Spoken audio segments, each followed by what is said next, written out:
민주통합당은 어제 전당대회를 열어서 9명의 출마자 가운데 최고위원 6명을 선출했습니다. 가장 많은 득표를 한 한명숙 전 총리가 당 대표에 선출됐고, 이어서 문성근, 박영선, 박지원, 이인영, 김부겸 5명이 최고위원으로 선출이 됐습니다. 이번 시간에는 3.15 최고위원에 입성한 박영선 의원 전화로 연결하겠습니다. 박 최고위원님 안녕하십니까? 네, 안녕하세요. 네, 우선 어제 당선을 축하드리겠습니다. 감사합니다. 네, 자 3위에 입성하셨는데 만족하십니까? 네, 제가 정말 뒤늦게 맨 마지막으로 뛰어들었고요. 또 네. 단기 필마로 이렇게 출마를 해서 저처럼 조직이 없는 사람도 선전할 수 있다는 어떤 그런 변화와 희망의 징표라는 데 의미를 부여하고 있습니다. 네, 그러니까 조직표 없이 뛰어들어서 선전을 했다. 이 점이 굉장히 주목이 되는데 전체적으로 이번 결과 어떻게 받아들입니까? 이 엄지혁명의 저는 결과라고 보고 있고요. 네. 이번 선거가 저희 대한민국 정치사에 대단히 역사적인 의미가 많이 있다고 저는 보고 있습니다. 특히 이제 이 당내 전당대회에서 국민들의 의견을 수렴하는 모바일 투표를 도입함으로 인해서 네. 앞으로 모든 선거에 이번과 같은 그 선거 방식이나 또 어떤 그런 것들이 많은 영향을 미칠 수 있고 우리나라 선거 제도를 획기적으로 개선할 수 있는 그런 어떤 계기가 마련됐다고 보고 있습니다. 네. 그러면 이제 최고위원으로서 새로 출범하는 민주통합당에서 주로 어떤 역할을 해나갈 계획이십니까? 저는 올 한 해를 관통하는 화두가 개혁과 MB 정권 심판이라고 보고 있습니다. 그래서 당내 개혁으로는 먼저 공천혁명을 가져와야 하고요. 그러니까 네. 국민에게 모든 공천권을 돌려주는 것이죠. 그리고 국민들에게는 99%의 서민들의 분노를 달래줄 수 있는 그런 정책을 저희가 쏟아내야 된다고 보고 있습니다. 그래서 그 정책 가운데 첫 번째가 그 90% 서민들의 삶의 질 개선을 위해서 재벌 개혁, 그러니까 재벌들이 가지고 있는 기득권을 좀 내려놔야 되지 않을까 이렇게 보고요. 네. 또 공정한 사회를 위해서 정치 검찰을 없애기 위한 검찰 개혁이 반드시 필요하다고 보고 있습니다. 예. 자, 민주당 역사상 첫 여성 대표가 나왔습니다. 총선과 대선 전국을 앞두고 박근혜 비대위원장과 한명숙 총리가 이끄는 민주통합당이 이제 겨루게 되겠는데 한명숙 신임 당대표 잘 수행할 수 있다고 보십니까? 역할을? 네, 그렇습니다. 한명숙 당대표는 어머니 같은 이제 그런 이제 이미지 그리고 어머니 같은 포용력을 가지신 분이거든요. 그런 면에서 저는 한나라당의 박근혜 비대위원장과 차별화되면서 많은 국민들의 어머니로서 훌륭한 역할을 하실 수 있다고 저는 보고 있습니다. 네. 네. 어머니라는 측면에서 박근혜 비대위원과 차별화가 된다. 문성근 후보의 2위 최고위원 입성은 어떻게 평가하십니까? 문성근 후보가 이제 저하고 아주 근소한 차이로 이제 2등을 하셨어요. 그래서 네. 지금 대단히 화제가 되고 있으신데 저는 그것도 아주 좋은 의미가 이번 선거에 커다란 의미 부여가 된다고 보여집니다. 왜냐하면 문성근 후보의 2위 입성은 시민사회, 다시 말하면은 시민들의 정치 참여의 그 강도가 그만큼 강하고 또 아주 활발했다는 것을 의미하는 그런 것이라고 저는 보고 있습니다. 네. 시민사회 진영의 참여가 활발했다 이렇게 평가를 하셨는데 또 한면에서는 친노 세력이 굉장히 결집을 해서 밀어줬다 이렇게 평가할 수도 있지 않을까요?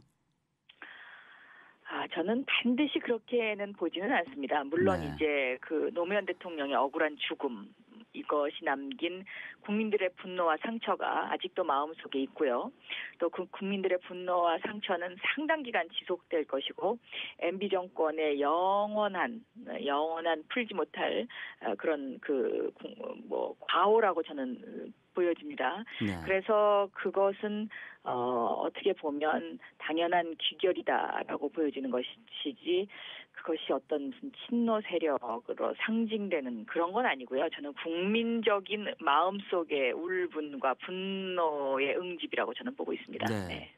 한명숙 대표 또 문성근 최고위원 둘 다 굳이 분류를 하자면 친노무현 세력으로 분류가 된다는 측면에서 이번에 친노 세력이 통합 야당에 강력한 이제 지분을 갖게 됐다.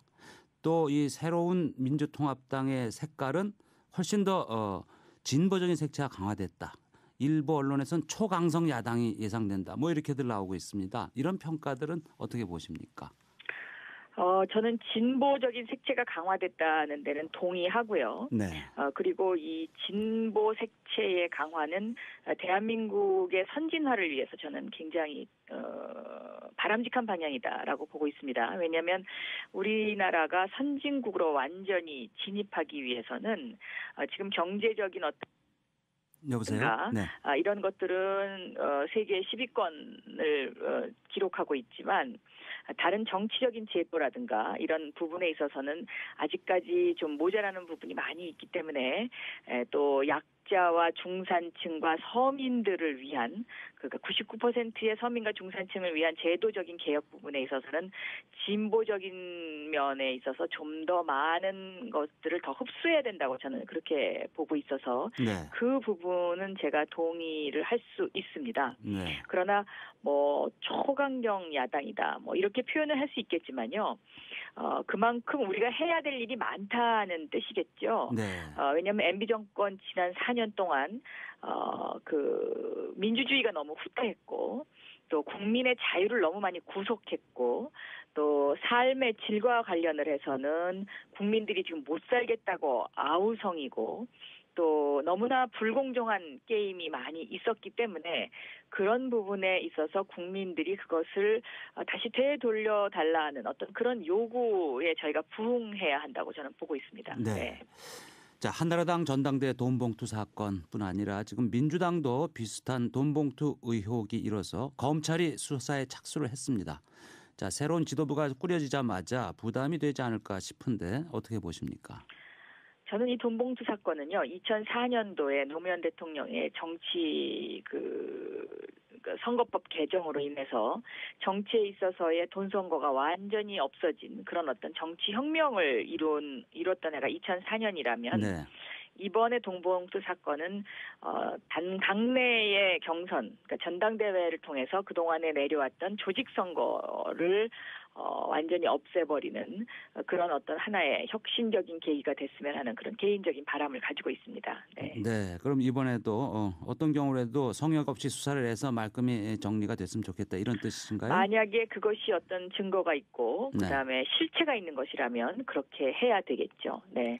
단순히 소문으로 떠도는 것을 가지고 정치적으로 악용하는 것은 저는 그건 바람직하지 않다고 생각합니다. 네. 네. 박영순 최고위원께서는 혹시 그와 관련된 정보 같은 거 가지고 계시는가요? 전혀 없고요. 네. 제가 늦게 출마를 했기 때문에요. 네. 저는 그냥 정신없이 네. 혼자서 그냥 단기 필마로 다녔기 때문에 전혀 그런 거하고 관련이 전혀 생각도 해보지도 않았고 예. 뭐 그렇습니다. 예. 네. 선거 치르느라고 정신이 없으셨겠습니다마는 한나라당 사태 지금 비상대책위원회가 쇄신 작업을 하고 있는데 지금 상황 어떻게 평가하십니까? 한나라당이 뭔가 변하려고 굉장히 꿈틀거리는 것은 저는 긍정적으로 보고 있습니다. 그러나 2004년에도요. 한나라당은 차떼기당의 이미지를 없애기 위해서 천막당사를 치고 국민들을 현혹시킨 바가 있습니다. 그 당시에 국민들이 그 천막당사에 현혹돼서 마치 한나라당이 새로 바뀐 것으로 인식을 했습니다마는 지금 와서 돌이켜 보면 전혀 바뀐 것이 없는 한나라당이었는지 아는가 이런 생각이 듭니다. 그래서 한나라당이 저는 진심으로 이 대한민국의 어떤 정치 발전을 위해서 민주통합당과 함께 같이 바뀌었으면 좋겠다라는 그런 개인적인 바람을 가지고 있습니다. 네. 네. 박재구 의원께서 모두의 가장 개혁의 1번으로서 공천 개혁을 말씀하셨습니다. 네. 인적 쇄신론이 최대 쟁점으로 또 떠오를 것 같은데 어떤 구상을 갖고 계십니까? 구체적으로. 저는 이미 이제 이 공천과 관련해서요. 국민공천예비선거제도라는 법을 제출을 했습니다. 네. 이 법은 국회의원에 나오는 모든 후보들이 한꺼번에 다 나와서 사전에 국회의원 선거가 있기 약 한 달여 전에 국민들이 그 후보를 두 사람을 뽑는 겁니다. 종다수로. 네. 그러면 1대1 구도가 형성이 되죠. 그래서 그 1대1 구도를 통해서 국회의원 본선거를 하는 제도인데요. 이 제도가 도입이 된다 그러면 계파 정치가 없어지고 알박기 정치 없어지고 또 청와대나 대통령 눈치 볼 필요 없이 거수기 역할을 할 이유가 없습니다. 네. 그래서 국회의원들은 의정 활동만 열심히 하면 되거든요. 네. 그래서 저는 이 제도를 반드시 좀 도입했으면 하는 그런 강한 바람을 갖고 있습니다. 네. 그럼 중앙당이 거대하게 자리 잡으면서 국회의원들을 조종하는 그런 것도 좀 없어지겠네요. 그렇습니다. 그 제도가 도입되면은요, 사실상 당대표의 역할이 없어지는 거나 마찬가지죠. 그럼 한나라당에서 지금 얘기되는 당대표 없애자는 거하고 같은 취지라고 볼 수가 있습니까? 같은 흐름입니다. 그래서 원내 정당화 할 수 있는 어떤 기본적인 틀을 만들 수 있는 제도입니다. 네. 박재구 의원께서는 또 정봉주법을 추진하겠다고 강조를 하셨습니다. 네. 이와 관련해서 어떤 계획이신지 좀 소상히 설명해 주시죠. 이미 정봉주법을 제출을 했는데요. 네. 그 정봉주법의 주요 내용은 두 가지입니다. 하나는 명예훼손과 관련된 부분인데요. 네. 이 명예훼손은 우리나라 명예훼손법이 사실을 이야기해도 그 당사자가 명예훼손이라고 느끼면 죄가 되는 겁니다. 한국밖에 없죠, 이런 게. 네, 그러니까 OECD 국가 중에 오스트리아가 있긴 한데 거기에는 거의 사문화된 법이거든요. 네. 그래서 저는 특히 공직자의 경우에는 여기에 해당되지 않아야 된다고 보고요. 왜냐하면 공무니까요. 네. 그래서 이 법을 그런 의미에서 좀 고쳐야 된다고 보고, 두 번째는 공직선거법상의 허위사실 유포죄인데요. 네. 거기에 보면 이 허위사실의 어떤 그 규범을 정하는 범위가 굉장히 애매모호하게 돼 있습니다. 예. 그래서 귀에 걸면 귀걸이, 코에 걸면 코걸이 형태로 될 수 있어서 정치 검찰을 양산할 수 있거든요. 네. 그러니까 미운 사람은 그 아주 가혹하게 하고 예쁜 사람은 좀 봐줄 수 있도록 그런 식으로 법이 돼 있기 때문에 네. 이 부분에 대한 좀 개정 작업이 저는 필요하다고 보고 있는 것입니다. 네. 네. 이번 어제 선거에서 한국노총을 대표하는 박용진 후보는 떨어졌습니다. 한국노총을 대표하는 분은 아니었고요. 노동계를 네, 대표했죠. 네, 그런데 지금 한국노총이 민주통합당에 합류한 이후에 약간 그 정책과 관련해서 삐걱거리는 면이 있었는데 앞으로 잘 갈 수 있다고 보십니까?